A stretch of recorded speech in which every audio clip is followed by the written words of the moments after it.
اعوذ باللہ من الشیطان الرجیم، بسم اللہ الرحمن الرحیم۔ میں ہوں آپ کی بہن بنت ہوا۔ روزانہ کی طرح میں آپ کے لیے مسنون دعا، مجرد وظیفے اور حدیث نبوی لے کر آتی ہوں۔ اس طرح آپ نے میری ویڈیو کو فل واچ کریں، میرے چینل کو سبسکرائب، لائک اور شیئر کریں۔ جو کر چکے ہیں سبسکرائب، ان کا میں تہہ دل سے شکریہ ادا کرتی ہوں، اور سب لوگوں سے یہی، اپنے پورے امت مسلمان سے یہی گزارش کرتی ہوں کہ چینل کو سبسکرائب، لائک اور شیئر کریں، اور میرے لیے بھی دعا کریں، اللہ مجھے جزائے خیر دے، آمین ثم آمین۔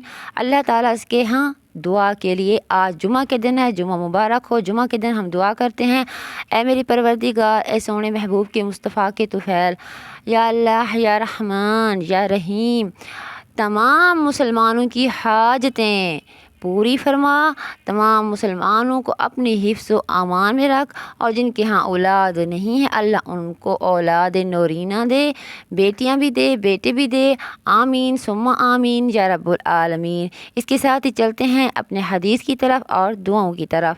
حدیث مبارکہ کچھ اس طرح سے ہے،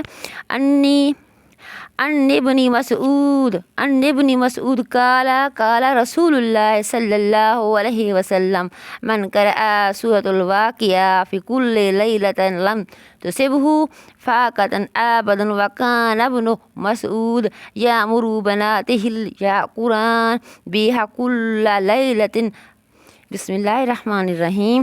اس کا ترجمہ اس طرح سے ہے، ابن مسعود نے حضور صلی اللہ علیہ وسلم کا یہ ارشاد نقل کیا کہ جو شخص ہر رات کو سورۃ واقعہ پڑھے اس کو کبھی فاقہ نہیں ہوگا۔ ابن مسعود اپنی بیٹیوں کو بھی اسی بات کا حکم دیتے تھے کہ ہر شب کو سورۃ واقعہ پڑھا کریں۔ سورۃ واقعہ کے فضائل متعدد روایت میں موجود ہیں۔ ایک روایت میں ہے کہ جو شخص سورۃ حدید، سورۃ واقعہ، سورۃ الرحمن پڑھتا ہے وہ جنت الفردوس کے رہنے کا میں پکارا جائے گا، جنت الفردوس میں رہنے والوں کو میں پکارا جائے گا۔ ایک روایت میں ہے کہ سورۃ واقعہ سورۃ غنا ہے، اس کو پڑھو، اپنی اولاد کو سکھاؤ۔ ایک روایت میں ہے کہ ان کو اپنی بیویوں کو سکھاؤ۔ حضرت عائشہ رضی اللہ تعالیٰ عنہا سے بھی ان کے پڑھنے کی تاکید منقول کی گئی ہے، مگر بہت سی پس خیالی ہے کہ 4 پیسوں کے لیے پڑھا جاوے، البتہ اگر غنائے قلب اور آخرت کی نیت سے پڑھا جائے تو دنیا خود بخود ہاتھ جوڑ کر حاضر ہو جائے گی۔ سبحان اللہ۔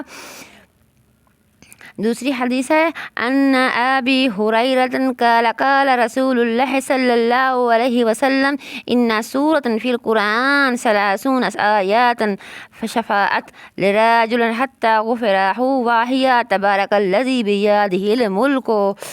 ابو ہریرہ رضی اللہ تعالیٰ عنہ نے حضور اقدس صلی اللہ علیہ وسلم سے ارشاد نقل کیا کہ قرآن شریف میں ایک ایسی صورت ہے جس کے 30 آیات ہیں، وہ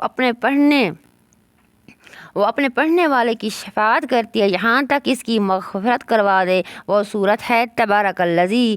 میرے بہن بھائیو، آپ غور سے سننا ہے، یہ صورت تبارک الذی ہے۔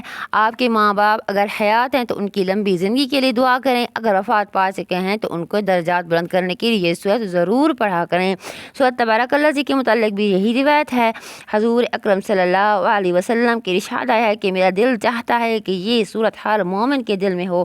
ایک روایت میں ہے کہ جس نے تبارک الذی علم سجدہ، الف لام میم یعنی سجدہ کو مغرب اور عشاء کے درمیان پڑھا، گویا اس نے لیلۃ القدر میں قیام کیا۔ ایک روایت میں ہے کہ جس نے ان دونوں صورتوں کو پڑھا اس کے لیے 70 نیکیاں لکھی جاتی ہیں، 70 برائیاں دور کی جاتی ہیں۔ ایک روایت میں جس نے ان دونوں صورتوں کو پڑھا اس کے لیے عبادت لیلۃ القدر کے برابر لکھا جاتا ہے۔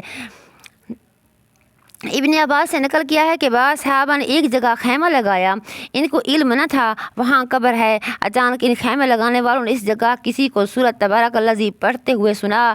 حضور اکرم صلی اللہ علیہ وسلم سے آ کر عرض کی، حضور صلی اللہ علیہ وسلم نے فرمایا یہ صورت اللہ تعالیٰ کے عذاب کو روکتی ہے اور نجات دینے والی ہے۔ حضرت جابر کہتے ہیں کہ حضور صلی اللہ علیہ وسلم اس وقت تک نہ سوتے جب تک الف لام میم سجدہ سورۃ تبارک الذی نہ پڑھ لیتے۔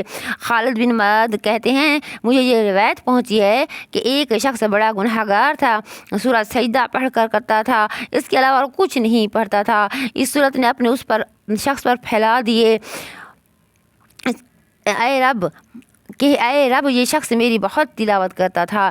اس صورت نے خود کہا کہ اے رب یہ شخص میری بہت میں تلاوت کرتا اس کی شفاعت قبول کی گئی، حکم ہو گیا تیرے خطا کا بدلے ایک نیکی دی جائے گی۔ خالد بن معدان بھی یہ کہتے ہیں کہ سورت اپنے پڑھنے والے کی شفاعت سے قبر میں جھگڑتی ہے اور کہتی ہے اگر میں تیری کتاب میں سے ہوں تو میری شفاعت قبول، ورنہ مجھے اپنی کتاب سے مٹا دے۔ سبحان اللہ، سورت خود بولے ہمارے لیے اور یہ کہے کہ اگر میں کتاب میں ہوں تیری میں تو اسے بخش دے، ورنہ مجھے اپنی کتاب سے ہٹا دے۔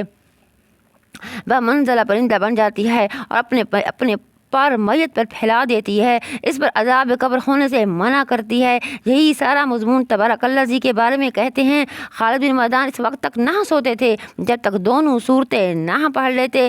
طاؤس کہتے ہیں کہ یہ دونوں صورتیں تمام قرآن کی صورت پر 60 نیکیاں زیادہ لکھی جاتی ہیں۔ عذاب قبر کو معمولی چیز نہیں ہے۔ ہر شخص کو مرنے کے بعد سب سے پہلے قبر کا سبق پڑھتا ہے۔ حضرت عثمان جب کسی قبر پر کھڑے ہوتے اس قدر روتے کہ ریش مبارک تر ہو جاتے۔ کسی نے پوچھا اے جنت و جہنم کی تذکرے سے بھی اتنا نہیں روتے جتنا قبر سے؟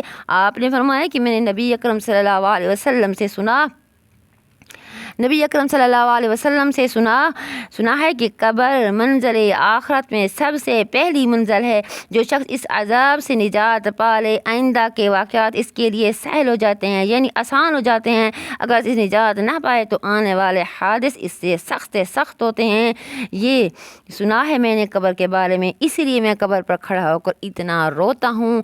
وہ تو عشرہ مبشرہ میں سے تھے، وہ تو صحابی تھے، وہ تو حضرت عثمان ذو النورین تھے جو حضور پاک صلی اللہ علیہ وسلم کی دو بیٹیوں سے نکاح کیا، پھر ایک بیٹی وفات پا گئی، پھر دوسری بیٹی دی، پھر حضور پاک صلی اللہ علیہ وسلم نے ارشاد فرمایا اگر عثمان میری 100 بیٹیاں ہوتی تو میں باری باری انہیں تمہیں دیتا جاتا، یعنی پہلی فوت ہو جاتی پھر دیتا۔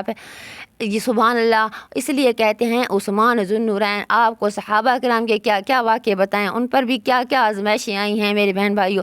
آپ نے میری یہ باتیں غور سے سننی ہے اور سمجھنی۔ اس کے ساتھ چلتے ہیں وظائف کی طرف۔ یہ دعا ہے بسم اللہ الرحمن الرحیم۔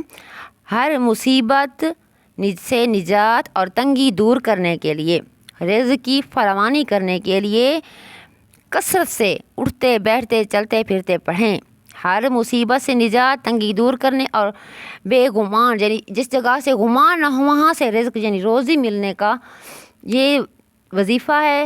رب اغفر وارحم وانت خیر الراحمین۔ کثرت سے پڑھتے رہیے رب اغفر وارحم وانت خیر الراحمین، رب اغفر وارحم وانت خیر الراحمین۔ میرے پیارے بہن بھائیوں، آپ نے میری ویڈیو فل واچ کریں، آپ دیکھیں، سوچیں، سمجھیں، آپ کو اس سے پورا سبق ملے گا جس طرح مجھے ملتا ہے، مجھے فوائد ملتے ہیں، میں نے اپنے فوائد آپ تک پہنچائے ہیں۔ یہ اللہ تعالیٰ کا حکم ہے، ارشاد ہے کہ جو جس کے پاس جتنا علم ہے وہ دوسروں تک پہنچائے، یہ بھی جزائے خیر ہے۔ اللہ تعالیٰ مجھے جزائے خیر دے، میرے بچوں پر بھی سلامتی کرے، آپ کے بچوں پر بھی۔ اس کے ساتھ ہی اپنی بہن کو دیجیے گا اجازت۔ اللہ حافظ۔